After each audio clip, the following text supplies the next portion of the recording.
Waalaikumsalam warahmatullahi Waalaikumsalam. wabarakatuh. Rahayu saudaraku dunia akhirat semua, dimanapun berada.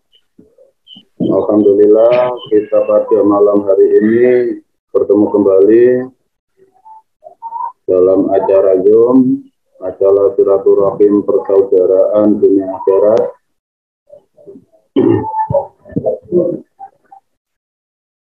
Sebagai media untuk persaudaraan kita satu niat, satu tujuan dengan mengikuti satu imam, yaitu ulil amri minkum. Dan sebelumnya saya mengucapkan minal aidin wal faizin, mohon maaf lahir dan batin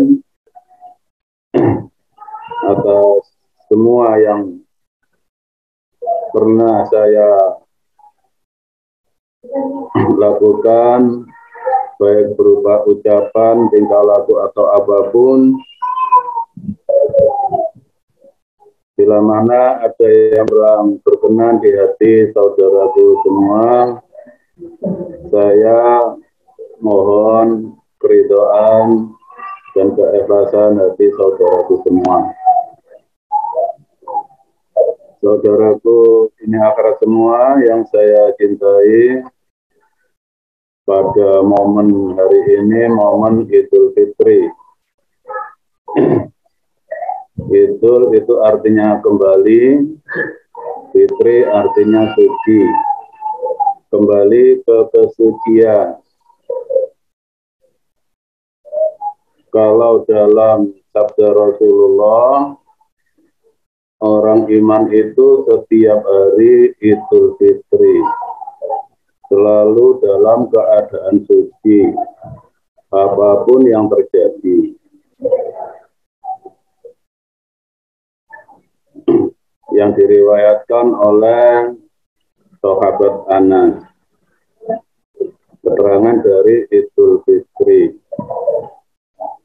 Jadi kita itu, orang iman itu setiap hari Idul Fitri dengan ketentuan-ketentuan yang disabdakan oleh Rasulullah. Langsung saja saya utarakan artinya. Orang yang selalu Idul Fitri nggak pernah batal, yaitu orang yang dalam hidup, dalam waktu sehari semalam, tiada waktu untuk tidak menghadap Allah. Itu Idul Fitri. Jadi setiap ada lalai, lupa hati, itu dikembalikan ke hati. Itu Idul Fitri. Kalau menurut Rasulullah. Jadi kita ini sebelum masuk persaudaraan di sini, sebelum mendapat bimbingan dari imam kita, itu masih menyembah ilmu, masih iman protolan,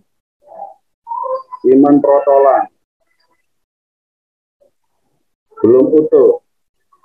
Bahasa Indonesia protolan apa ya? Imannya masih berkeping-keping, masih berupa pecahan-pecahan, belum utuh. Makanya simbol dari iman yang masih pecahan, kepingan, protolan, disimbolkan dengan adanya tasbih. Nggak ada tasbih itu satu. Di situ Allah diprotoli, dikeping-keping, masih yakin pada sebutan, tulisan, lafaz. Dan itu masa lalu kita seperti itu semua. Dan setelah kenal dengan bimbingan imam kita ini, baru utuh. Makanya simbolnya tasbih itu ya seperti itu. Allah disekat-sekat. masih mengikuti, masih meyakini sifat, bukan kemahaan. Diprotoli, berputar, tasbih itu berputar, protolan. Selama kita masih menjalani iman kepingan, protolan yang nggak akan nyampe ke Allahnya. Karena waktu tiba di puncaknya, ada kuncungnya masih lemas, nggak tegak. Bingung lagi, diputar lagi. Itu simbol. Dan kita semua pernah mengalami seperti itu. Ke Allah kok masih ada bilangan, ada berapa kali putaran. Tapi di waktu nyampe di kuncung nggak jelas. Kuncungnya lemes, nggak bisa membawa lurus. Jadi Idul Fitri itu dari masa lalu yang apapun itu nggak ada yang salah. Imannya masih protolan, masih kepingan, masih berupa ilmu, itu nggak salah. Nah, itu. Memang perjalanan. Banyak masih seperti itu. Assalamualaikum Mbak No, gabung. Iya, waalaikumsalam. Mandi. Gugus gabung Mbak No, assalamualaikum. Waalaikumsalam. Yang gabung langsung gabung aja.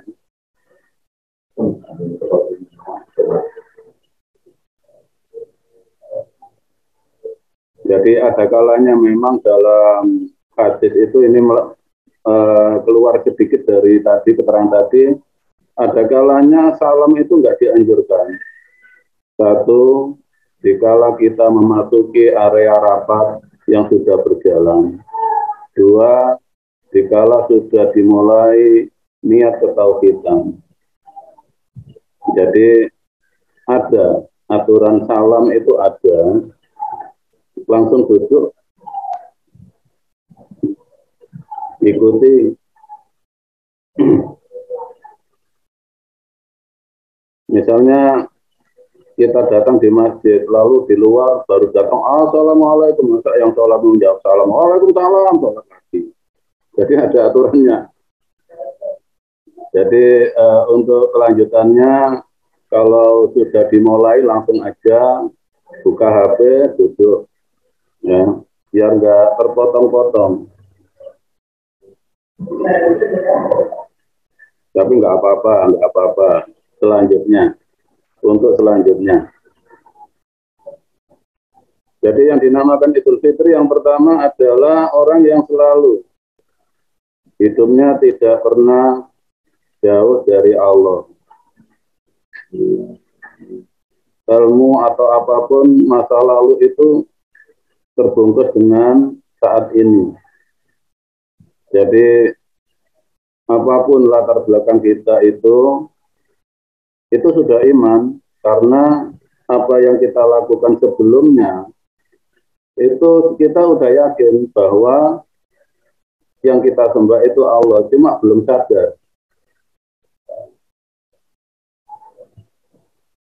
Nah, untuk perjalanan selanjutnya biar Idul Fitri kabluminanasnya sempurna, kabluminallahnya sempurna. Kabluminanas itu apa? Dari berbagai macam karakter saudara kita, dari berbagai macam kelakuan, watak, kekurangan bungkus dengan kesadaranmu ini loh saudaraku dari Allah. Itu Idul Fitri. Kalau masih merasakan sakit hati ke saudaranya, berarti ya enggak Idul Fitri. Kembali ke dirimu, tidak kembali ke Fitri, ke Allah. Dan itu bisa kita terapkan setiap hari, Idul Fitri itu. Jadi, sabbih isma rabbikal a'la, sabbih, mensucikan. Isma rabbika, nama yang merawatmu. Jadi kalau kita masih nggak terima dengan apa yang kita hadapi, otomatis kita itu mengotori namanya Allah, tidak mensucikan. Allah untuk ambisi pribadi itu masih mengotori. Tapi di situ mensucikan Allah.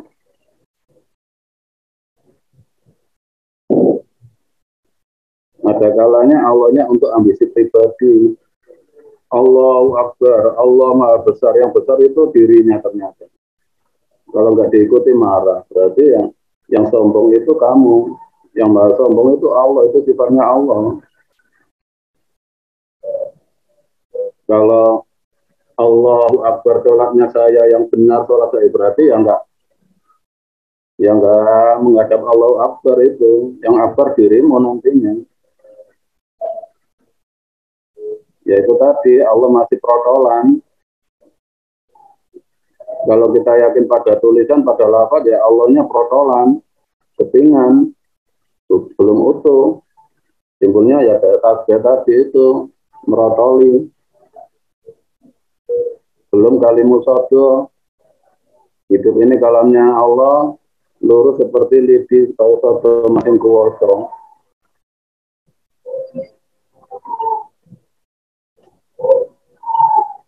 Makanya untuk para pemula jamaah bersufi ada ritualnya setiap bangun tidur. Kalau ingat niati hidupmu ya Allah, niatku hanya untuk menghadapmu ya Allah. Itu untuk apa? Idul Fitrinya setiap hari. Mau tidur, diniati lagi. Otomatis kalau kita dicabut oleh Allah sewaktu-waktu, kita mati syahid. Sudah disaksikan Allah penyerahan kita. Itu untuk para pemula. Kalau Idul Fitri sejatinya itu tidak menghilangkan rasa keaguan. Keaguan itu sah. Memang itu pembawaan dari Allah. Aku dibawa ke ikhlas. Aku ikhlas. Jadi sebenarnya jin, iblis, demit itu enggak ada. Adanya karena apa? Aku perjalanan menuju ikhlas. Baru muncul jin demit. Kalau orang iman sudah jelas alamatnya Allah, aku ikhlas. Ikhlas ditarik ke atas lagi. Aku nyembah sing kuwasa, semangat menggam dunia, itu baru iman. Idul Fitri. Makanya wa ma khalaqtul jinna wal insa illa liya'budun. Allah enggak menciptakan jin dan manusia kecuali hanya untuk menyembah. Maksudnya apa? Ya memang perjalanan manusia itu minal jini, dari sifat jin dulu. Perjalanan dari rasa itu izin. Minal jinnati wa ma khalaqtul jinna.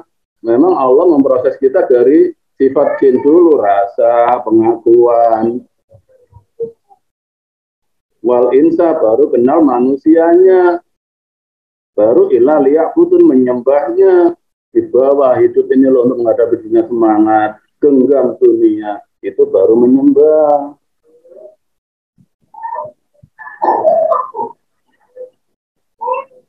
Jadi kalau masih ada pandangan demit, jin, halusinasi apa, itu masih perjalanan.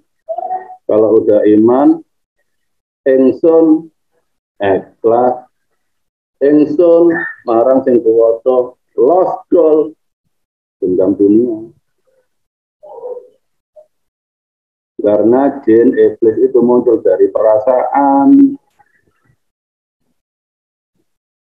masih perjalanan dari amarah lawama, sufiyah mutmainah, ainul yakin, ilmu yakin, hakul yakin. Kalau yakin udah sadar, nah itu loh masih muncul jin dalam diri kita. Sifatnya apa?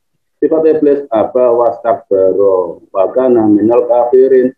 Ada rasa gumede, rasa sombong, ada rasa durhaka. Kalau enggak aku ya enggak. Nah, itu memang enggak salah, itu perjalanan.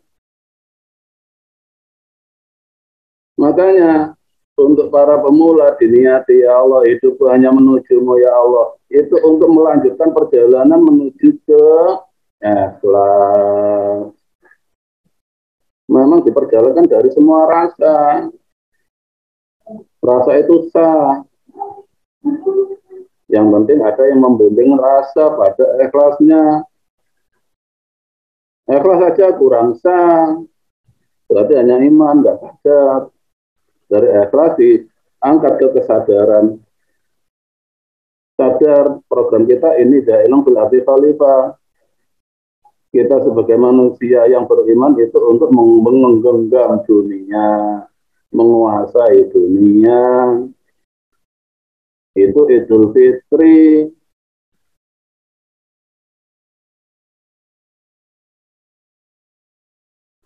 Dan semua bisa membuka hati seperti itu. Kalau udah ketemu imamnya tadi.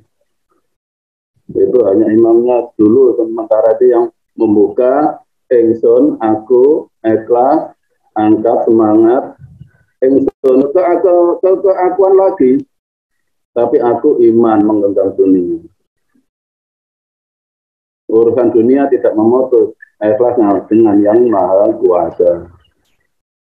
Itu baru sempurna. Dalam perjalanan aku ke ikhlas, ini ada aja memang muncul ilmu apa lah, tetap ikhlas, nggak pengaruh. Akhirnya apa? Nggak jadi jin dalam diri kita, tidak menjadi alladzi yuwaswisu fi sudurin nas. Jadi tidak membaca isyara iki opo kacau. Semua rasa diikhlaskan. Yang naik itu rasa sadar, semangatnya. Itu Idul Fitri. Hunna libasul lakum wa antum libasul lahunna.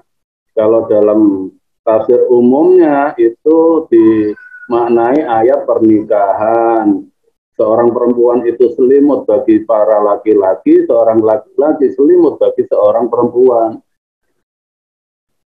Itu hubungan imam dan makmum, nggak ada. Tauhid Al-Quran urusan ranjang itu nggak ada. Jadi huna, perempuan, itu orang-orang di sekitar kita yang belum mengerti. Selimuti dengan ikhlasmu. Huna libasul lakum. Mereka itu butuh selimutmu, butuh kasih sayangmu, ngayomi. Kalau merasa bisa, nggak usah mencela, ngomong apa dimong. Tertawa boleh, lucu, tapi tidak untuk maksud menghina. Huna libasul lakum. Selimuti cacat-cacatnya saudara itu dengan kasih sayangmu. Jangan memandang cacatnya. Wa antum libasul lahun. Kamu itu selimut bagi mereka. Kalau sudah saudara salah ya jangan malah dijatuhkan. Lindungi. Dilindungi. Oh iya itu memang goblok sesat itu. Wah, saudaranya malah dijatuhkan. Nggak akan mendapat Idul Fitri. Kamu kembali ke Allah akan menjadi iblis. Ciri-ciri orang yang mati sebagai iblis kan ada dalam Al-Quran. Dan yang mencabut Jabaniyah, malaikat Jabaniyah, yaitu orang yang la tuti'hu wajud waqtarib. Itu jatah menjadi arwah gentayangan. La tuti'hu dalam hidupnya nggak ada yang diikuti, nggak pernah mengikuti Allah. Karena apa? Nggak ada niat mencari pembimbing menuju Allah. Iman tapi nggak sadar, udah sholat, udah puasa, udah haji, tapi dikala takdirnya tidak sesuai dengan hatinya, goncang. Kalau goncang sampai mati ya itu jasa jabaniyah, masuk neraka, narun hamiyah, neraka hamiyah. Itu ciri-ciri orang yang nantinya mati menjadi malaikat iblis pencabut nyawa. Namanya jabaniyah. Dalam surat Al-Alaq itu ada satu orang yang latutihu, orang yang nggak pernah patuh pada Allah. Wasjud, orang yang hatinya nggak pernah sujud pada Allah. Nggak ada semangat menuju Allah itu loh. Hanya aja semangat mana, sujud itu ya semangat. Bukan menepi hati, menepi jiwa. Jiwa yang semangat tidak meninggal yang kuasa itu wasjud sujud. Luas. Orang yang beneran sujud. Waktarid, tidak pernah mendekat ke Allah. Dikuasai oleh keakuan, keilmuan atau apapun, tidak bisa dipercaya oleh Allah. Dikasih sakit, jauh dari Allah. Dikasih sehat, karena saya makan sayur-mayur, vitamin, saya menjaga kesehatan. Itu namanya waktarid. Jatah malaikat jabaniyah, malaikat iblis yang mencabut nyawa orang-orang yang enggak beriman. Saya sehat karena saya setiap hari olahraga. Keselamatannya, Al-Qur'annya disifati dengan jasa, tidak dengan keikhlasan. Jatah jabaniyah.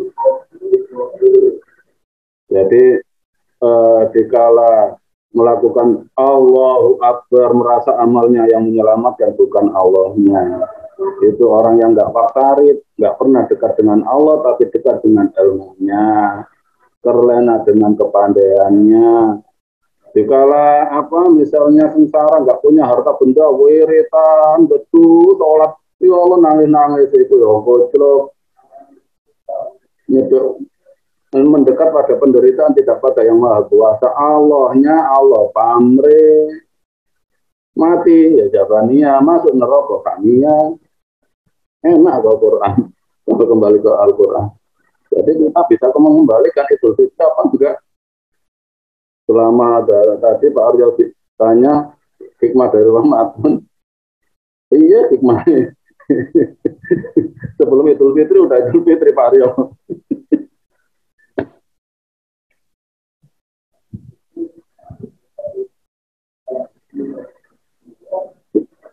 Jadi huna libasulakum wa antum libasulahun.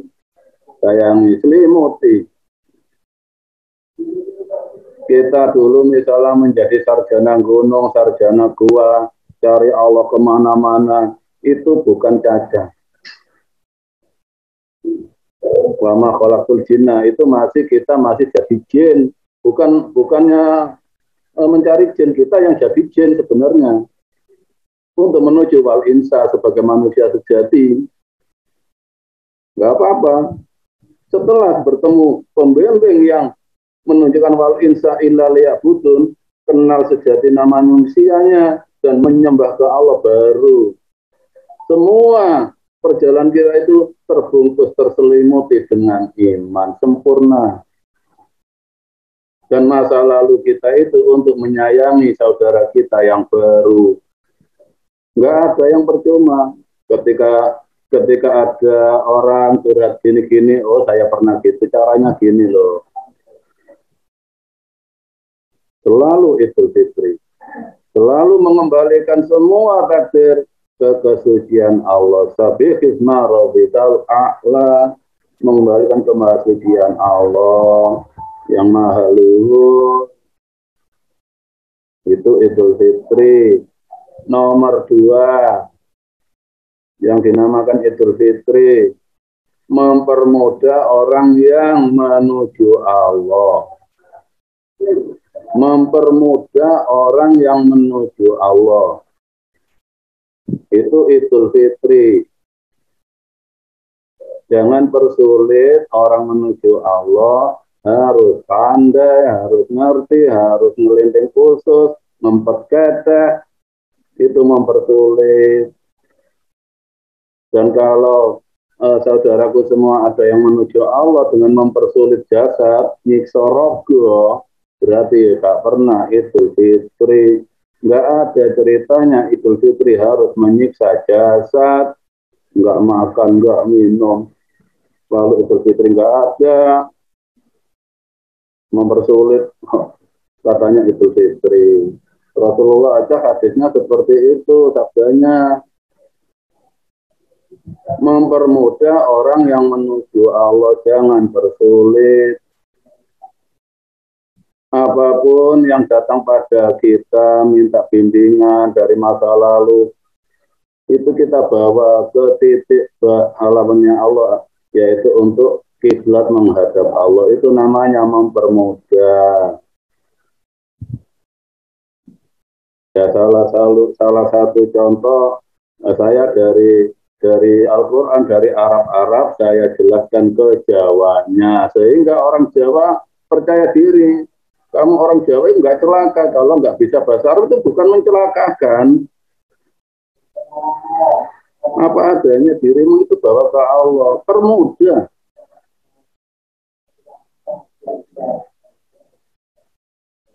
Itu Idul Fitri, jangan persulit. Orang menuju Allah harus ditarik sekian juta, itu mempersulit.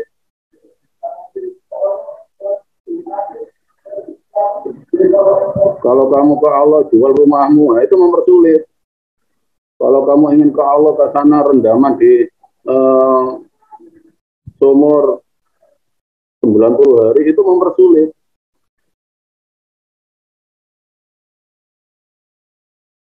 Dan kita itu sudah menjadi tokoh-tokoh seperti itu. Apa bisa kembali suci? Ya enggak.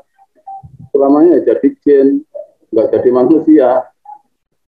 Jadi wa ma khalaqul jinna ya jadi jin, rasa jadi menungso. Enggak akan bisa liya'budun, menyembah.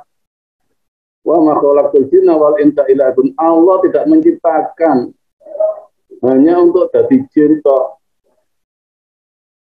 Kena menungso wal insa. Tapi kalau nggak ilah liya'budun, belum sempurna. Menyembah itu menghadapi dunia ini dengan sadar, itu menyembah. Ini jahilun berarti khalifah. Jangan persulit orang yang menuju Allah. Permudah, itu loh Idul Fitri. Kalau ada orang minta dibukati, ya buka. Saya nggak bisa ya, memang kamu nggak bisa apa-apa, biar Allah yang bisa. Buka aja, serahkan semua ke Allah, itu Idul Fitri.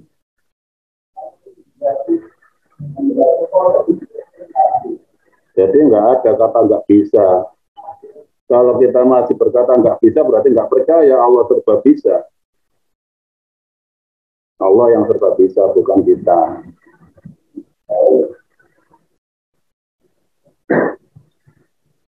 Nomor 3, yang dinamakan Idul Fitri itu dikala gelap hatinya, hijrah ke terang hati, itu Idul Fitri.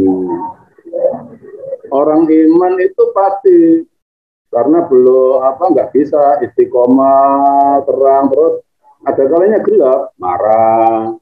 Tapi begitu marah kembali lagi ke terangnya, itu Idul Fitri. Salah, lupa, lalai. Tapi kalau ada niat iman, pasti kembali. Makanya ada istilah dibuka hati. Dibuka hati itu untuk kembali fitrinya itu. Tujuan utama dibuka hati itu kembali ke hati, pandang hatimu dekat dengan Allah apa jauh, itu Idul Fitri. Dari kegelapan menuju yang terang, itu Idul Fitri. Itu sabda Rasulullah seperti itu.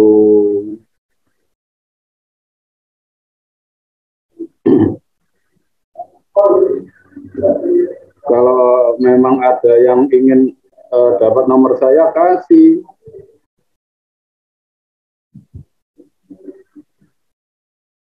Jadi saya himbau, jangan persulit orang yang menuju Allah.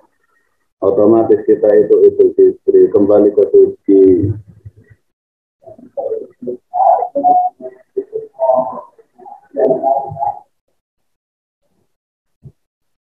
Tapi perjalanan-perjalanan masa lalu itu semua, ya memang ada, itu sudah disabdakan oleh Rasulullah. Sayati zamanun ala ummati yuhibbuna khamsan wa yansawna khamsan. Nanti pada umatku akan terjadi orang itu lupa cinta dengan sesuatu, melupakan sesuatu yang hakiki. Nomor 1, yuhibbuna dunya wa yansawnal uqba. Cinta pada dunia, lupa dengan tempat kembalinya. Karena ya enggak ada pembimbingnya. Kalau Al-Qur'annya kullu syai'in halikun illa wajhah. Kalau ke Allah itu masih berwujud ilmu, harus pandai, harus ngerti, itu berarti halikun. Kalau itu kita tempati, rusak iman kita. Kalau memang oleh Allah nggak dikasih paham, nggak dikasih ngerti, ya memang kembali kan memang Allah belum kasih paham, belum kasih ngerti, belum kasih ilmu. Ke Allah itu jangan pakai bersyarat. Allah diprotoli, Allah dijadikan kepingan, sehingga mulai ujung rambut sampai ujung kaki ada sirinya semua. Siri rambut, siri mata, siri hidung, kelamaan Allah diprotoli meneng. Emangnya Allah onderdil sepeda motor? Menghadaplah Allah dengan utuh. Ya apa adanya pada dirimu. Semangat menghadap Allah itu utuh. Utuhkan Allah. Jadi yuhibbuna dunya wa yansawna uqba. Cinta pada dunia, ilmu itu dunia.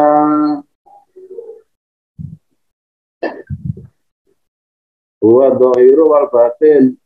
Dhahir itu selain area Masjidil Haram itu dunia, ilmu, rasa atau apapun itu masih dunia. Dari Masjidil Haram ditarik ke Masjidil Ma'mur, Baitul Ma'mur, keaguan yang membawa kemakmuran orang iman.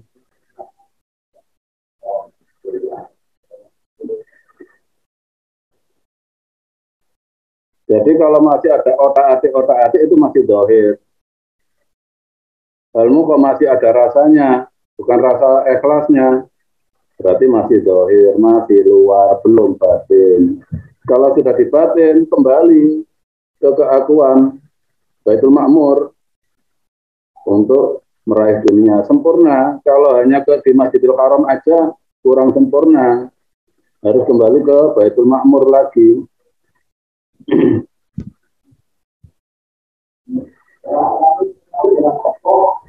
Jadi la ilaha illallahnya masih paling yuhibbudan dunya. Ada Tuhan selain, masih ada Tuhan selain Allah. Senangnya pada dunia menghilangkan senangnya kepada Allah. Misalnya senang punya istri cantik, lupa Allahnya. Senang pada mobil bagus, lupa pada Allahnya. Senang pada ilmu diikuti banyak orang, jamaahnya banyak, tangannya dicium, kemana-mana dihormati, disebut Syekh Aryo atau apa, Kanjeng Sunan atau apa. Itu Kayak Aryo ya. lagunya. Wayan sauna ubah kembali itu loh. Nanti kembali ke aksesorisme apa enggak itu loh.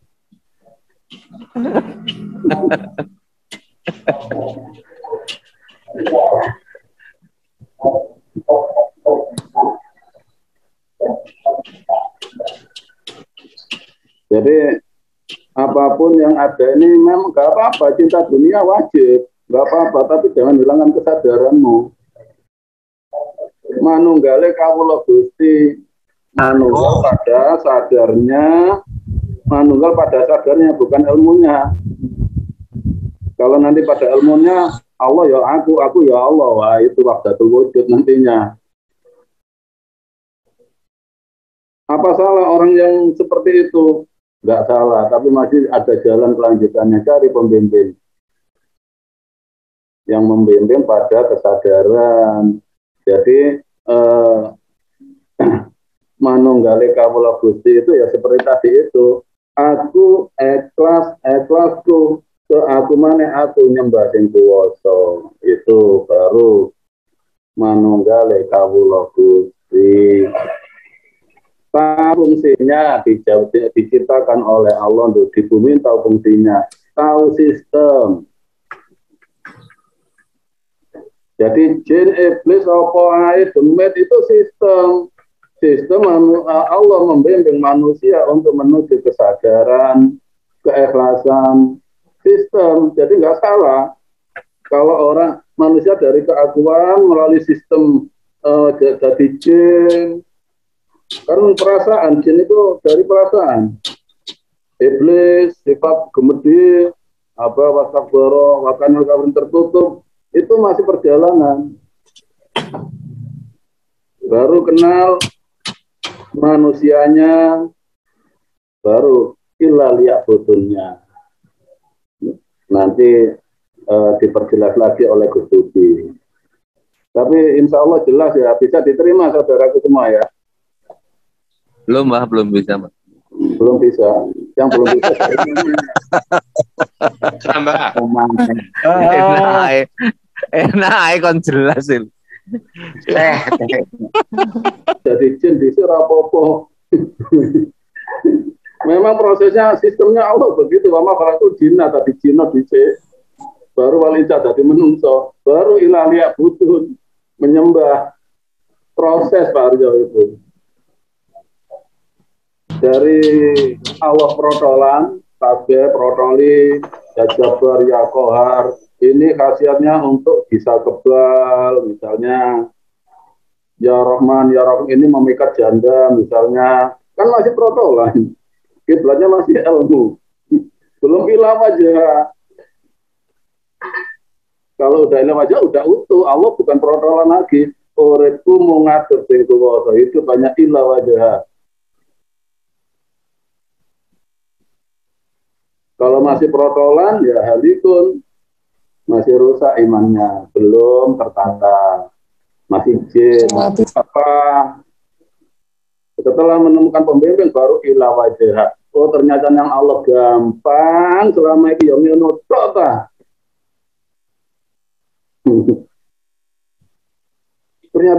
aku kita ilah wajah lah, hukum hanya Allah dan diri kita yang tahu. Jadi kita dikasih kelakuan jelek, pemabuk, tukang zina, itu memang sistem yang diberikan Allah pada diri kita. Kalau ikhlas ya Allah, jadikan saya seperti ini.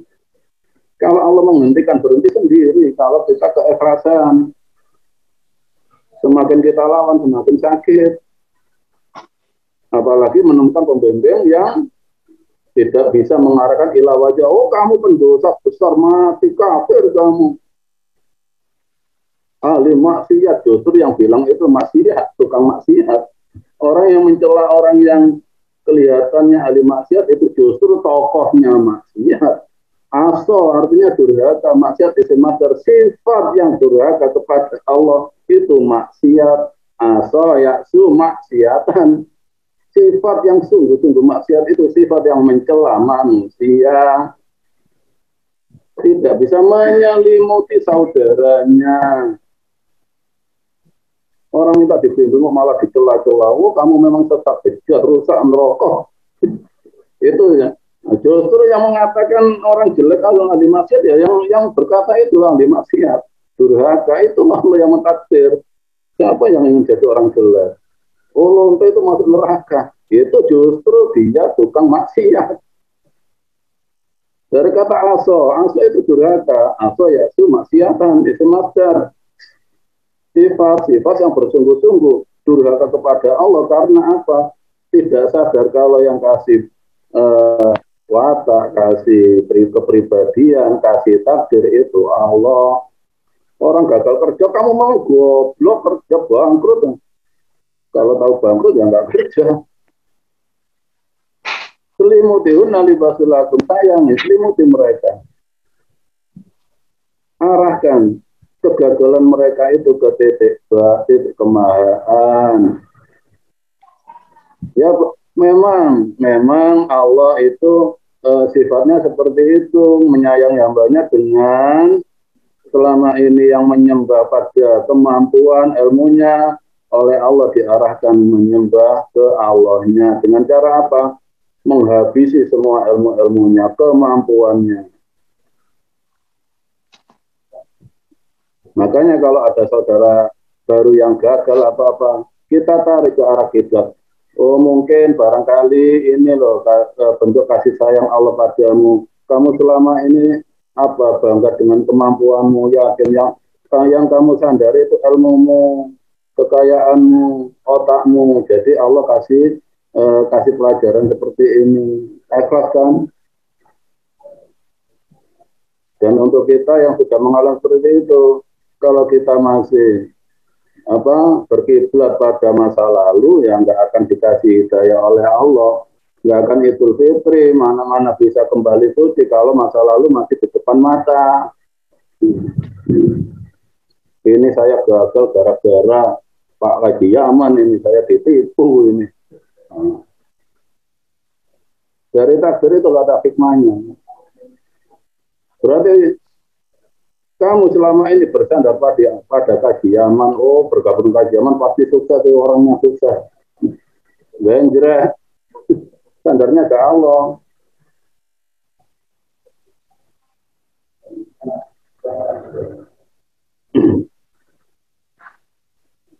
Yang kedua, yuhibbuna durong, yuhibbuna cinta pada keluarga, lupa dengan bimbingan Allahnya. Bayan sauna duro, lupa dengan pembimbingnya. Siapa yang merawatmu? Allah. Akhirnya itu banyak untuk keluarga. Sayangnya keluarga membabi buta, akhirnya melupakan Allahnya. Itu yang banyak dialami oleh jamaah-jamaah yang niat ke Allah, yaitu takut ditinggalkan istri. Wah, istri saya menolak, kalau saya nggak tahu, kalau saya terus begini, wah nanti saya minta cerai, saya gimana? Cinta dengan keluarga, lupa cinta dengan Allahnya. Yang merawatmu, yang menghidupimu itu Allah.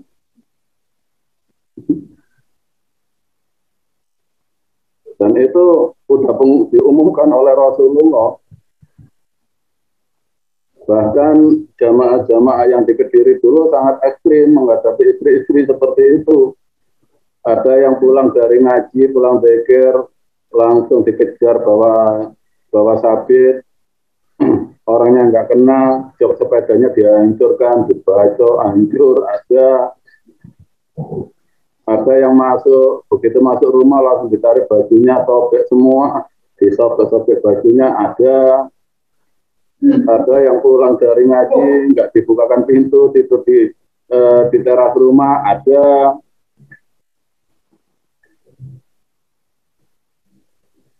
Jadi keluarga tetap dicintai, tapi jangan putus cintanya dengan Allah, perjuangkan.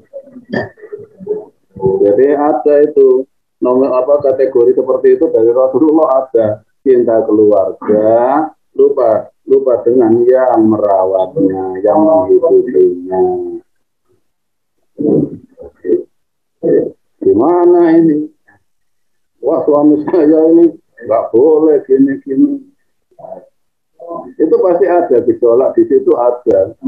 Bahkan itu sudah dicontohkan oleh Allah jamaah-jamaah yang sudah lalu.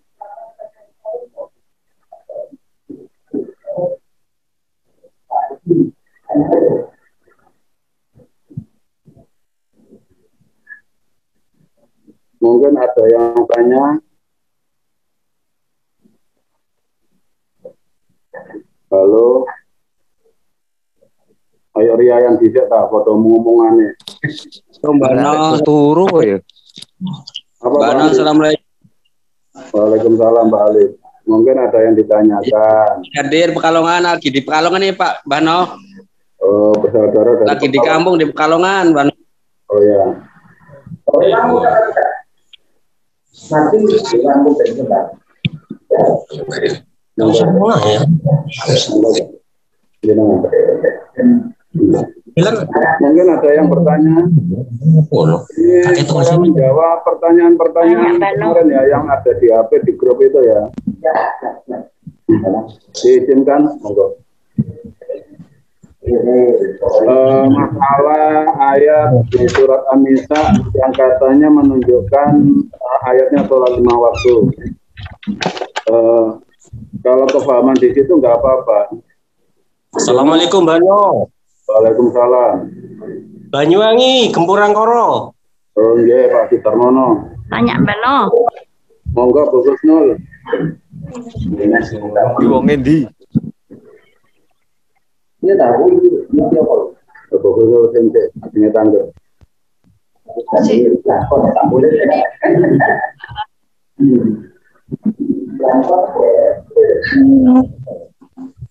Bano. Waalaikum. Waalaikumsalam Bu Husnul, monggo nopo. Bano, mau tanya Bano. Iya. Iya sayang. Untuk kasih sayang Bano. Kasih sayang itu terhadap sesama Bano. Terhadap makhluk-makhluk yang lain Bano. Gimana Bu? Seperti contoh, kita menghadapi hewan seperti ular, Bano, cacing, atau nyamuk yang menggigit kita, Bano. Iya. Semut, Bano.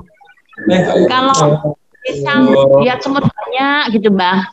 Iya. Menurut kita mengganggu makanan kita, mengganggu pandangan mata. Terus kan kebanyakan kadang dibunuh, Bano, dikasih obat, dikasih apa kan? Nah. Ya. Terus hukumnya gimana? Harusnya bagaimana gitu loh, Mbak, agar kita itu benar-benar punya jiwa kasih sayang gitu loh, Mbak. Terkecuali kepada hewan yang membuat diri kita celaka gitu. Selain itu loh, Mbak. Kasih sayang itu kabluminan nas, Bu Husnul, bukan kablum kali kewan. Kabluminan nas. Kasih sayang itu pada sesama manusia, tidak pada hewannya.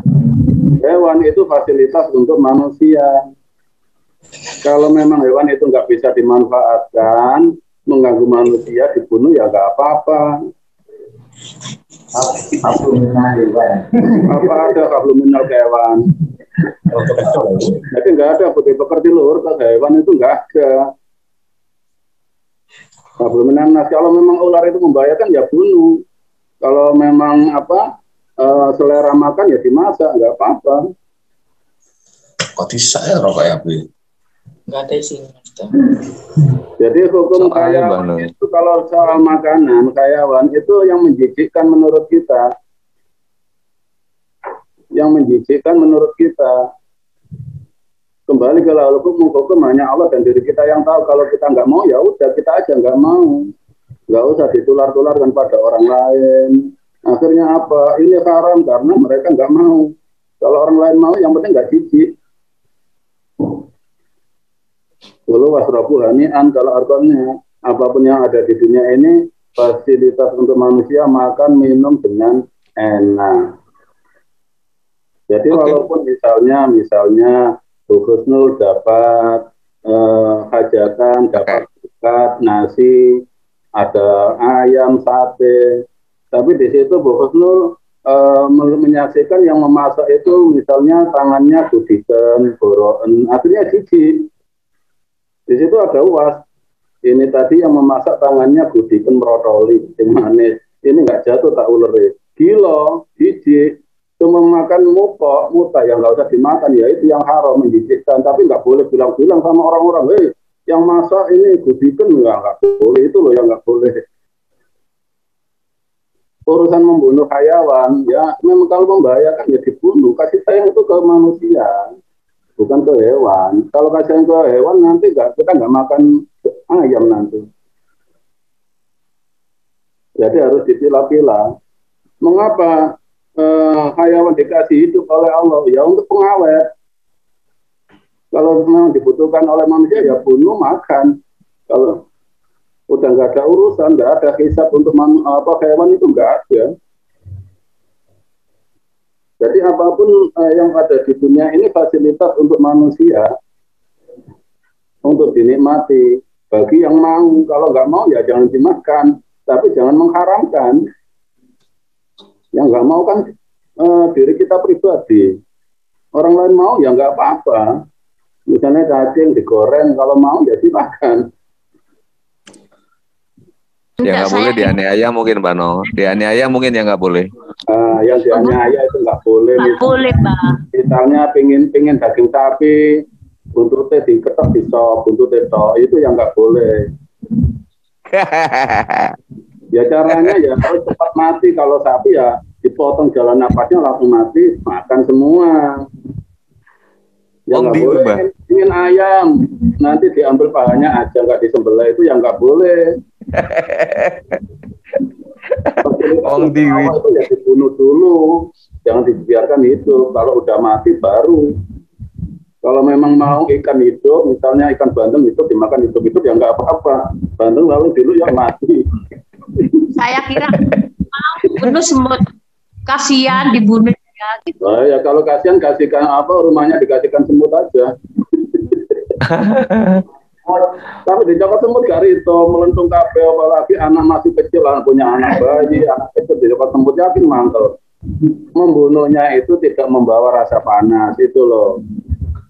Jangan dengan marah maksudnya. Iya, tetap dingin, nggak membawa hawa panas. Ini memang hewan ini memang ditakdir Allah mengganggu, saya membunuh karena Allah. Tidak karena marahnya. Wong ceramah aja karena marah nggak boleh, apalagi membunuh. Betul, Mbak. Saya di kala ceramah. Oke, bagus dulu. Aja langsung diancam-ancam. Sudah jelas? Jelas. Kalau nggak jelas nanya saya. Tanya, baku, tanya. Onggur takonnya gak masalah kan? Kan nggak harus bener. Ada lagi tugas nol.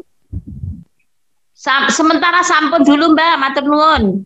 Jadi kalau misalnya ada ular kobra peliharaan di kampung kan membahayakan, ya bunuh. Yang membahayakan jiwa kita boleh kita bunuh Mbak, tapi jiwa kita dan orang lain ya bunuh. Intinya enggak. Jangan ada. Dengan amarah. Membawa karma itu enggak ada. Iya Mbak.